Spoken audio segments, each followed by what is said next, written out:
அப்பாவை தோக்கடிச்ச கர்நாடகாக்காரன் தலையை சீவன தமிழன்.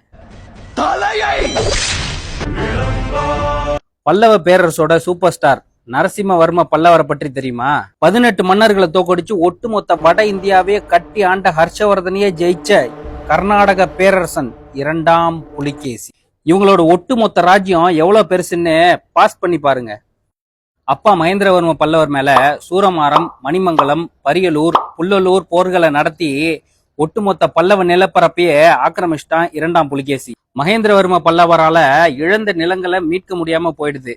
அப்பாவை தோக்கடிச்ச 2ஆம் புலிகேசிய ஜெயிக்கிற வெறியில ஆட்சிக்கு வராரு நம்ம ஹீரோ. மல்யுத்தத்துல சிறந்த மாமல்லர், மாமல்லபுரம்ன்ற இன்டர்நேஷனல் ட்ரேடிங் சிட்டியை உருவாக்குன நம்ம நரசிம்மவர்ம பல்லவர்.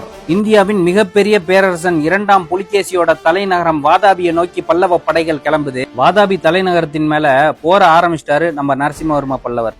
போரோட முடிவுல தன்னோட அப்பாவை கொஞ்சம் கொஞ்சமா டார்ச்சர் பண்ண புலிகேசியோட தலையை சீவி அவனோட வாதாபி நகரத்தை எரிச்சு வெற்றியின் சின்னமான வாதாபி கணபதிய அங்கிருந்து கொண்டு வந்து வாதாபி கொண்டான்னு பட்டம் சுட்டிக்கிறாரு. இப்படிதான் கர்நாடக புலிகேசி ஒண்ணு மேகதாட் பிரச்சனையில டார்ச்சர் பண்ணிட்டு இருக்கு.